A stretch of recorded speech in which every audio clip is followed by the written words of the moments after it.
Okay, there was a recent article in Rolling Stone called The Unraveling of America. And I've been reading articles similar to this one for quite some time now, ever since the pandemic has been raging through this country. I'll link to that article in the description below. I suggest you read it. It's very, very good. But the article just goes through how the pandemic has kind of exposed America and all our flaws, and has really exposed us as how we've declined as a superpower in the world. And it's very telling. There's a lot of good points in it. And I've been saying this as well to people just in my life in general for quite some time now. And I wanted to go over a little few of the specifics as to why this is. So let's just take COVID, the pandemic itself. So the response that we've had to COVID has to be the worst in the world in terms of industrialized Western democracies. First world countries with the resources that we have to be number one, right? There's no arguing that. I'm sure, again, you can find countries that are worse, but they don't have the resources and the money and the power that we have. We are eighth, if you take out those tiny countries in the world, we're eighth in death per capita. We have just no national testing plan, absolutely none. Our president and his administration were completely defeated by this pandemic, completely destroyed, completely out of their league, had no idea what to do. And this was obvious to many of us in the beginning when Trump was running. We knew that he was very unfit and unqualified for the office, because we know that there's so much more to governing than just like the economy.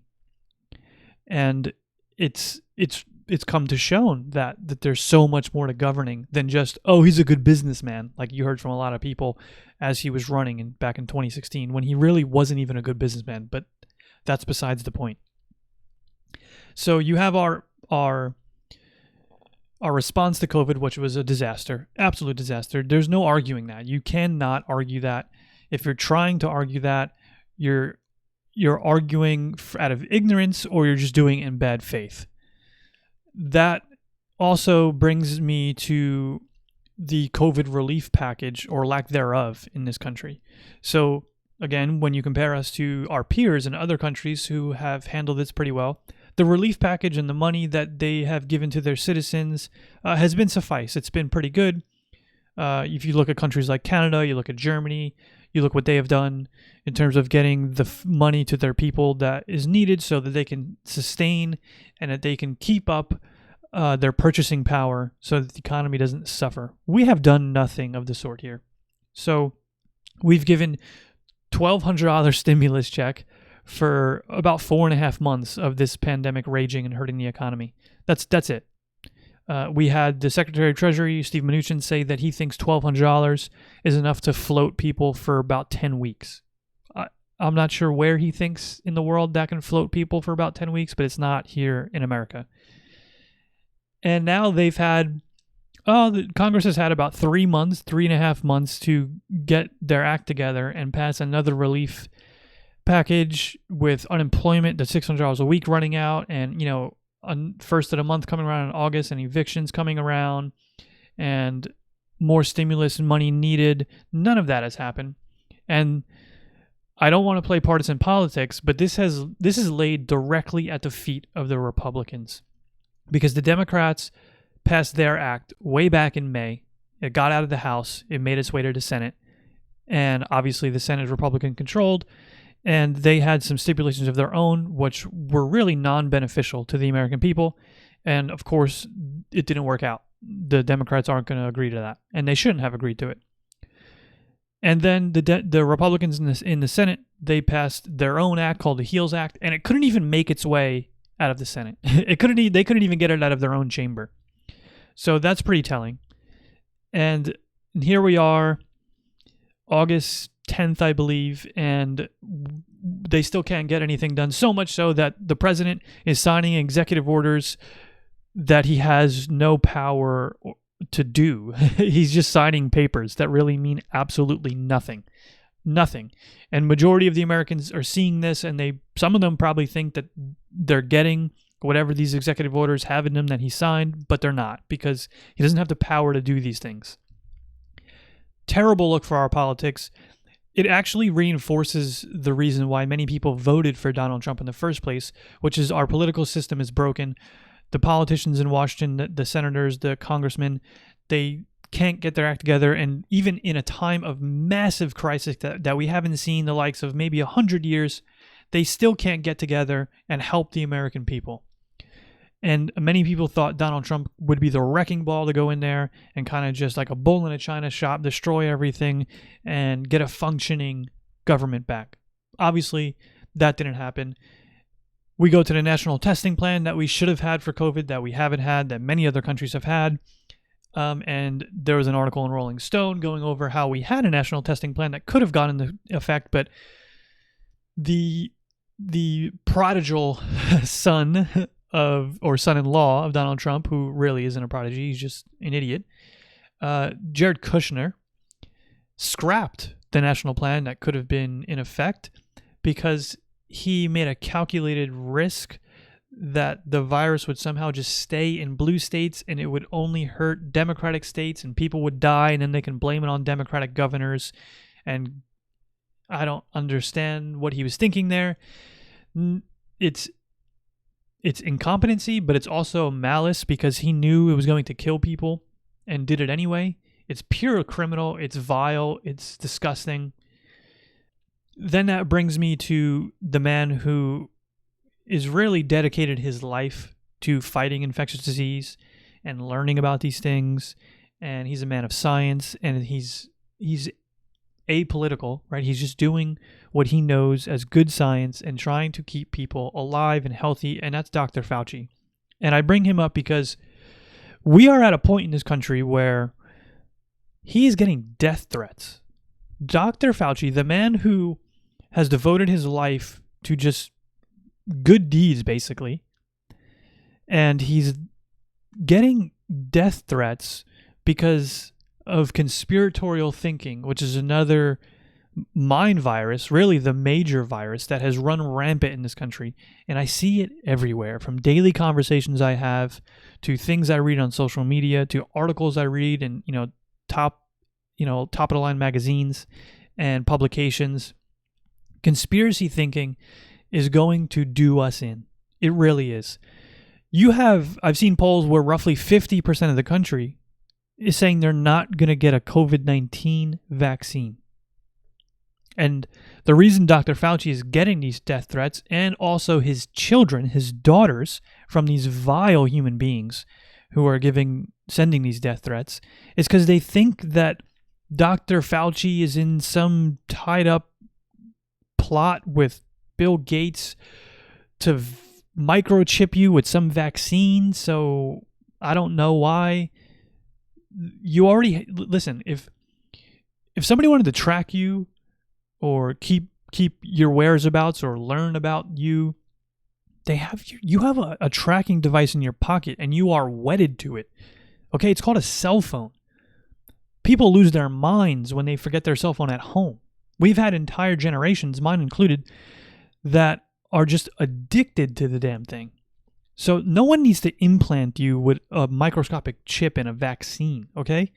And these conspiracies run far deeper than just Bill Gates and Anthony Fauci and Plandemic and all these crazy things. You have QAnon and Pizzagate. And I noticed a lot of the times with conspiracy theories, people tend to misconstrue proximity with criminality. So, Bill Clinton knew Jeffrey Epstein, or Hillary Clinton was at Jeffrey Epstein's island, they must be pedophiles. What? Why? You know how many people have probably been at Jeffrey Epstein's island or have known him or have hung out with him? Does that mean that they're all pedophiles and they're all criminals? No. I'm sure you, the viewer, have been at parties before and get-togethers with people you don't really know all that well. You meet them through an acquaintance or you hung out with them a few times, and they've done some pretty shady things in their past. And if it came out, you would then somehow immediately be tied to those shady things because a few times, a handful of times, even a dozen times, you were in close proximity to that person.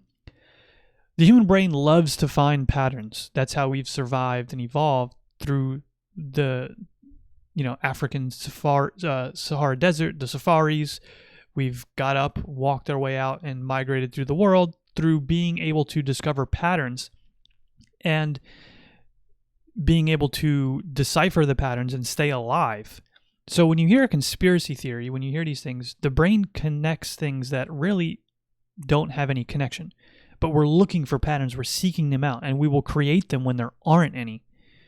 And the conspiracy theory thinking in this country is really getting to a point where it's very frightening. It's very, very frightening. People lack the ability to critically think through topics. They don't understand epistemology. Correlation doesn't equal causation. A lot of things. It starts at education. We don't teach critical thinking. And when you don't teach that throughout grade school into high school, it's obvious. The chickens have come home to roost, and it's a very sad situation we're in. Part of the reason Donald Trump is president is his conspiratorial followers who can be led astray very easily. And they believe a lot of these conspiracies, and even so much so that some of them think like he's here to save the kids, like, oh, he's gonna bring down these pedophile rings. It's bananas. It's crazy. And as a president himself, he furthers these things on a daily basis almost. He'll tweet out things that are kind of apologizing for conspiracies, or they kind of shine a little light towards conspiratorial thinking. And it's gross. It's awful for the collective psyche of our society.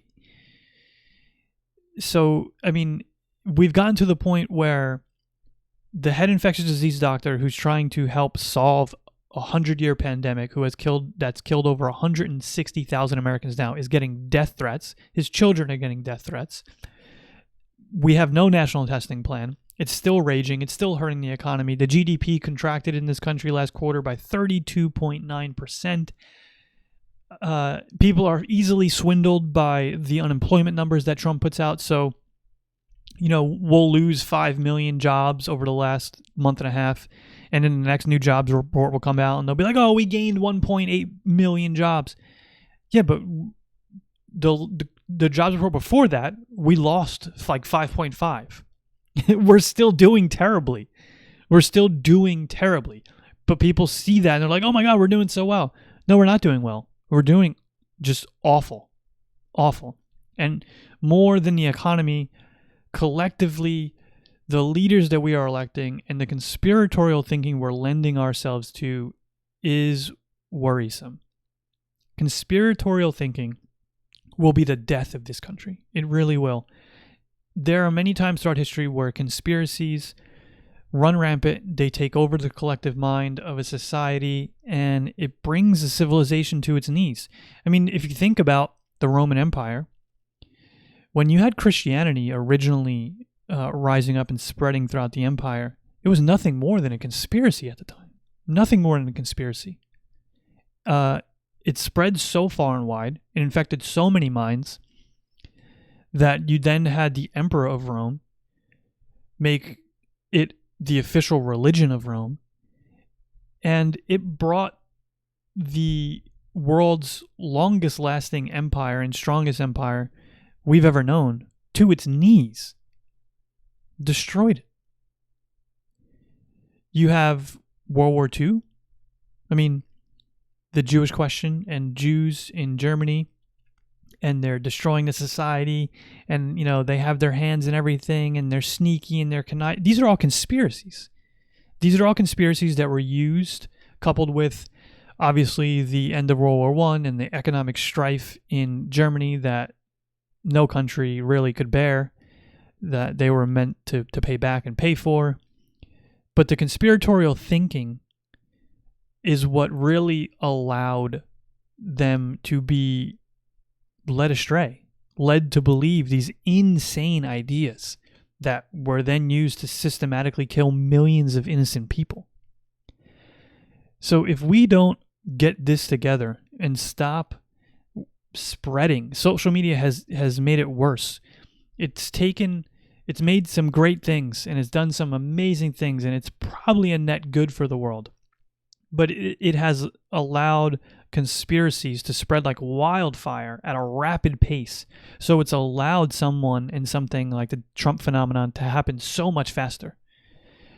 We really have to watch what we're sharing, what we're consuming without critically thinking about it.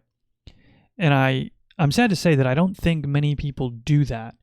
And I think a lot of it is out of ignorance, but there's also a great portion of it that's just due to the inability to think critically and to understand epistemology and to really understand what they're consuming as a conspiracy. So, while this pandemic has shown a lot about this country and it has shined a light on a lot of really negative things, our healthcare system for one, our broken Congress that can't get together on something, mainly the Republicans. In this instance, it's mainly the Republicans, because if the Democrats controlled the Senate, we would have had a relief bill passed months ago, okay? And people wouldn't be worried. And, something like 32% of people missed their July rent and mortgage or made a partial payment. I'm sure it's around that same for August.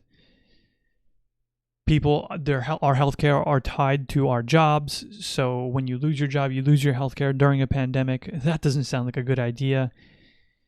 And to put the icing on the cake, we're going to have 50, 60, 55 million people vote for Donald Trump again. Many of them because they think Joe Biden is a socialist or something, which furthers my point that people they're not educated enough. They're just really not. There's just so many Americans that are just completely clueless. Joe Biden, a socialist? It's frightening to think that 55, 60 million of your fellow citizens are going to bubble in Donald Trump's name on November 3rd. It's a sad state of affairs, and it's not going to go away even if Trump loses on November 3rd. It's something that runs very deep. It's something that will take decades to change. It starts with the individual and it's education at its core. But man, we really got to turn this around, because we are living through the fall of America's prominence, our golden age, what was called in Rome the Pax Romana. We are living through it right now. And I do believe that if things don't drastically turn around in the next 10, 15 years, you will see a mass exodus from this country to other countries with greener pastures. Maybe 50 years from now, it'll be a very different America.